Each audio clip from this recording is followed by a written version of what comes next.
Good morning. Happy Friday. I'm Sheena Simon. I'm going to present today the HIV prevention, the obligation of the primary care provider.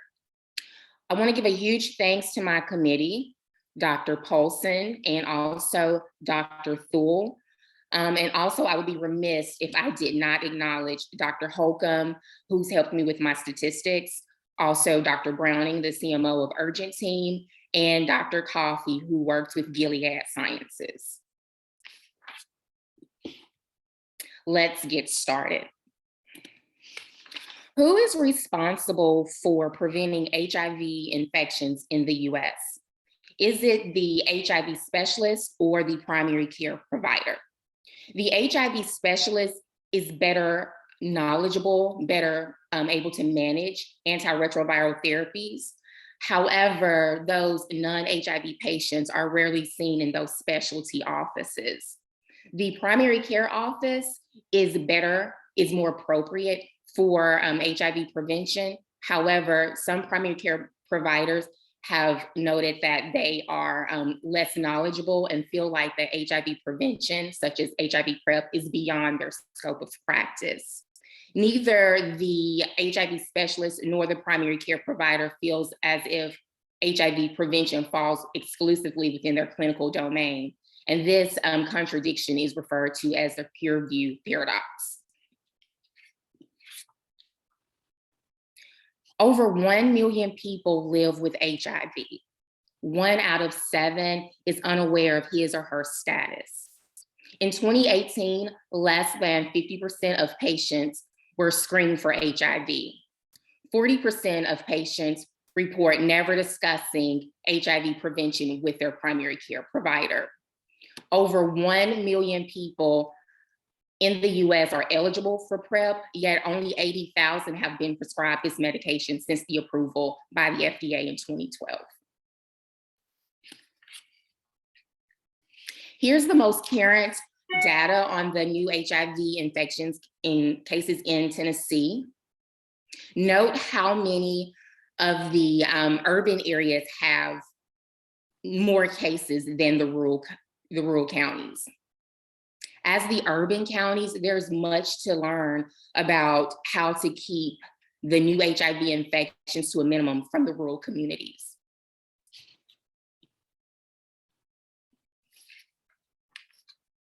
Here's a closer look at Davidson County.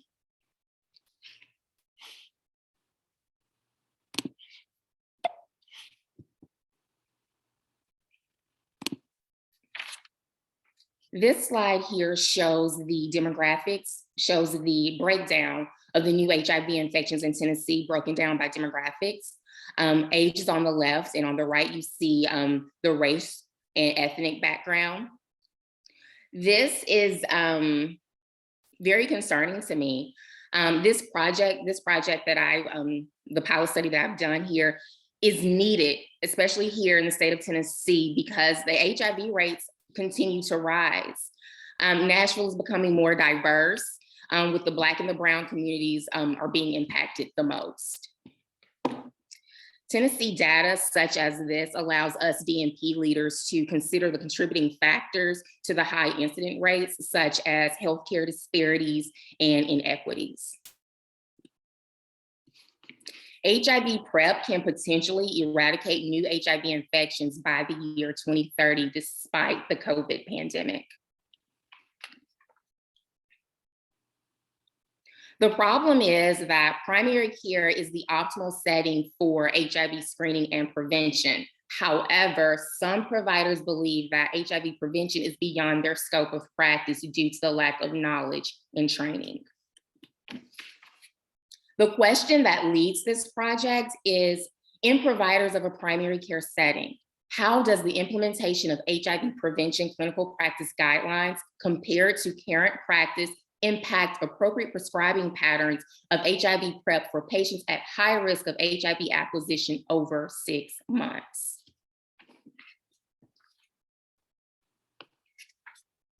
The pilot study took place across 4 urgent team centers in Davidson County from January to June of this year.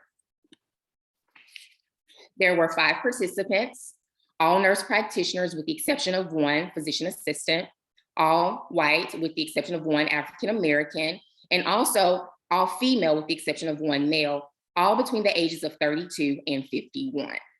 Each participant has practiced in this setting for the last year.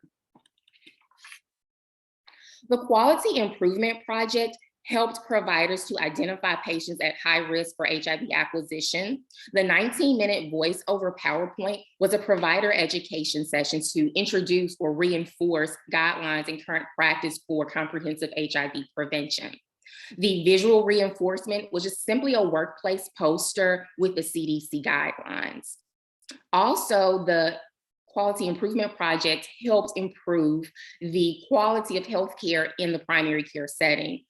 We added some changes to the EMR with the 5 Ps: partners, practice, protection, past history, and pregnancy prevention. Also, we propose that we add prescribing bundles that would suggest meds, labs, and advice, and we'll talk about that later in the presentation. Lastly, the project included qualitative and quantitative evaluation tools that included a pre-test and a post-test, and also gave providers an opportunity to give feedback at the conclusion of the study. Here is the visual reinforcement, the workspace poster. This is the CDC guidelines, which would help the providers to easily detect high-risk patients and also provide them with clinical practice guidelines to follow. Currently, there are 2 drugs for HIV PrEP. Each of these drugs are approved by the FDA in 2012, and it's for PrEP that can be taken by mouth once a day. We have Truvada and Descovy. Both are antiretroviral drugs that inhibits viral replication. Here on this screen is the new EMR features, the 5 Ps.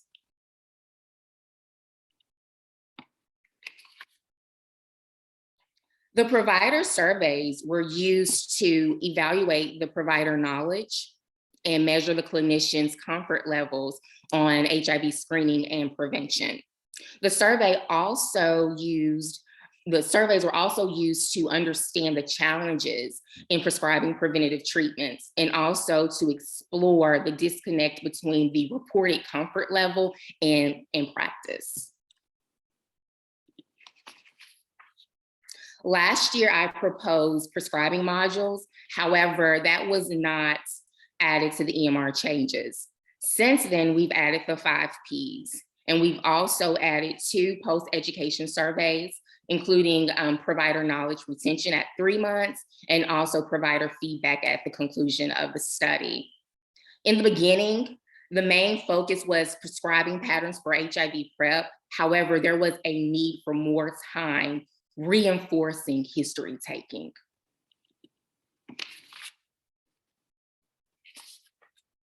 The study began with a high level of provider knowledge that demonstrated retention over time. Immediate post-test and the 3-month evaluation stayed the same.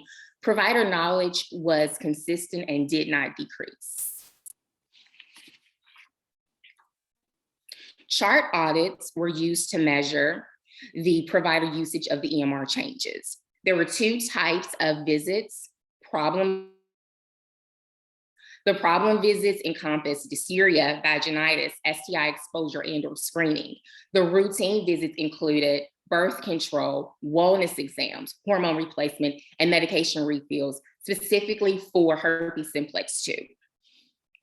With the screening criteria, one of the 5 Ps had to be documented, whether it was partners or practice, protection, past STI, or pregnancy prevention. One of the 5 Ps had to be documented as far as the chart reviews. If there were no 5 Ps documented, then the chart was considered a missed opportunity to screen for HIV prevention. On the screen are the outcomes of the chart reviews. 26% of the problem visits met the screening criteria.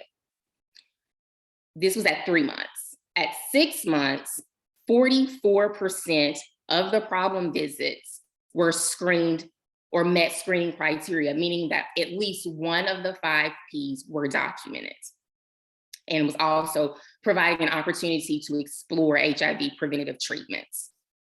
With the routine visits at 3 months, 15% of those charts were screened or met screening criteria. At 6 months, 35% of the routine visits met screening criteria. On the flip side, at 3 months, the problem visits, there were 74% of those charts that did not meet screening criteria and therefore missed opportunities to screen for HIV. At 6 months, 56% of the problem visits did not meet screening criteria. Moving on to routine visits, at 3 months, 85% of those patient charts did not meet screening criteria. And then at 6 months, it improved. 65% of those charts did not meet screening criteria and missed screening opportunities. The routine visits, these are patients that we see in the office at least every 30 days. And these were opportunities that we missed. The Quality Improvement Project hypothesized if an EMR template aligned with the CDC guidelines using the 5 Ps, then the provider usage of the adopted social sexual history would increase. There were 142 charts that were reviewed.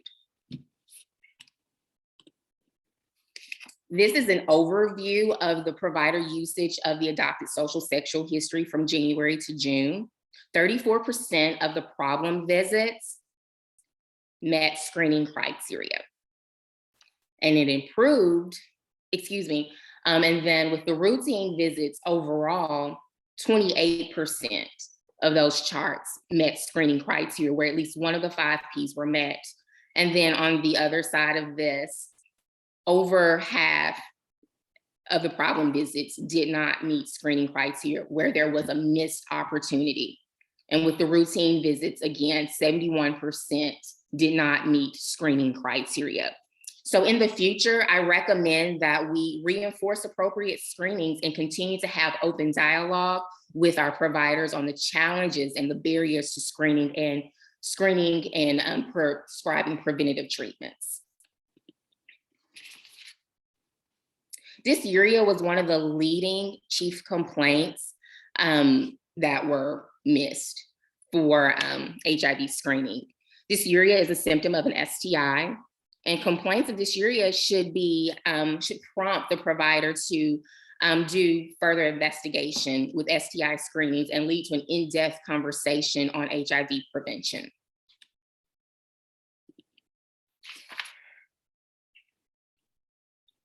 So overall, there were 44 charts that met screening criteria, whereas there were 98 charts that did not meet screening criteria. We don't know how many patients were eligible for PrEP, but we do know that there were 2 prescriptions that were prescribed. This is about 4.5 of the screened patients who received PrEP. To draw a conclusion here, of the patients not screened, if 4.5% of those patients needed PrEP, we can assume that potentially 4 to 5 patients did not receive proper care or proper treatment. Over the course of 6 months, the potential cost of missed HIV screenings is potentially 4 to 5 patients. 4 to 5 patients too many. 4 to 5 patients who were seen in our primary care setting that were discharged and not offered appropriate preventative treatments. Provider feedback included 3 themes: time, testing, and beliefs. One provider stated that receiving rapid HIV results while the patient was currently in the office impacts time and efficiency to initiate treatments. And additionally, available HIV PrEP drug samples or starter packs to dispense to prospective patients would make prescribing preventative treatments much easier. There's no action needed to improve knowledge or provider knowledge because retention is there. Knowledge isn't the issue here. In retrospect, I could have noted how many of the 5Ps were documented. Current evidence can be applied to emphasize the need for skill building around appropriate sexual history taking. Potential new research will include gaining more insight on the provider's personal views on sexuality, drug use, and their willingness to improve clinical practice by incorporating comprehensive HIV prevention practice guidelines. The confounding variables secondary to COVID, telehealth, corporate mergers, and delay with EMR changes, each of these variables were beyond my control. I adapted to the challenges through constant communication with Urgent Team's leadership.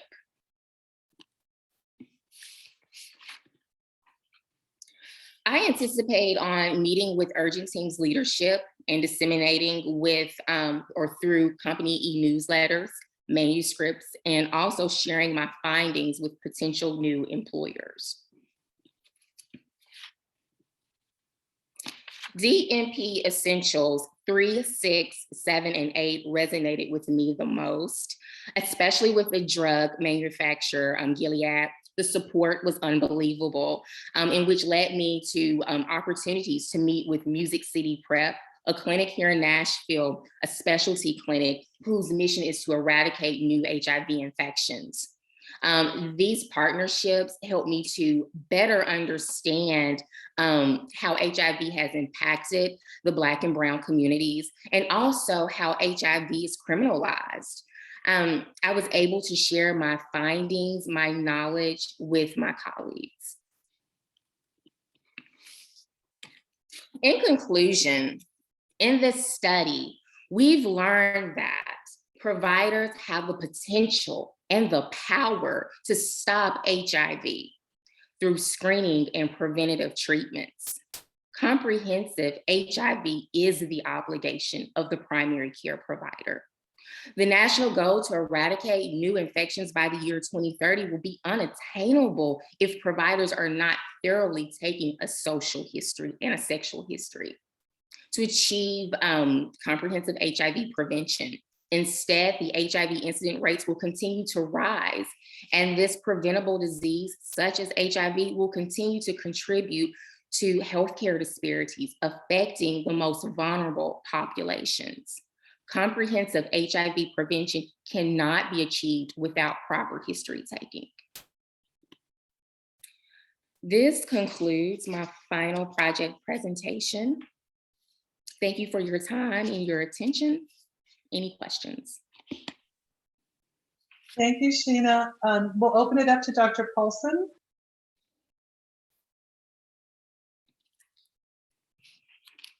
Dr. Paulson, you're muted.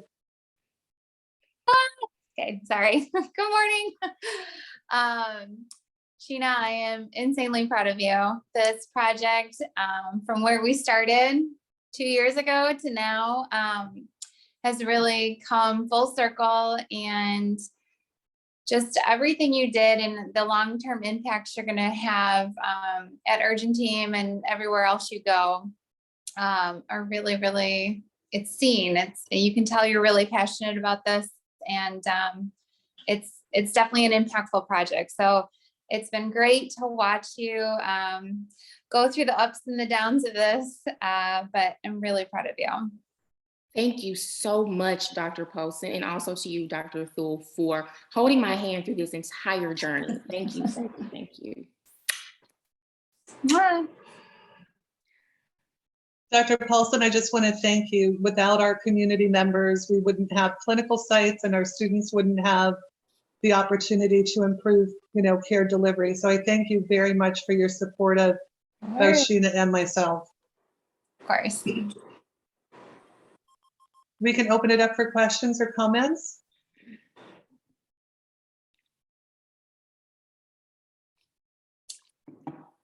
I had a question, and maybe Sheena and Bronte can think about this together. What is the cost for a prescription of PrEP? I have no idea. Without insurance, the last time I reviewed, it could cost about $3,000 per month. Very expensive. However, Gilead, they are great resources to provide coupon cards. Certain insurances will cover HIV PrEP. It's cheaper to prevent HIV than to manage HIV. But also Music City Prep and other surrounding nonprofit organizations are great community resources to provide patients who don't have the finances or the other resources to prevent HIV through PrEP. So Which it's would be none, $3,500. which would as not like a- cost, which wouldn't be a cost to them if it was through like Music City Prep. I'm sorry, Bronte, go ahead. So Gilead has the Advancing Access Program. So if you don't have insurance, it's free. At SIMPA, we do a sliding scale as far as like their like labs and stuff like that. But if you do have insurance, Gilead also has a $7,200 copay card. So you are not paying anything. So if your copay is $1,000, you are meeting your, they'll pay for it. So most people meet their deductible by March or April. So it's really awesome. There's no reason people should not be on it. Absolutely.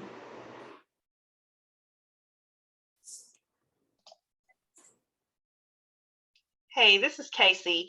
I loved your project.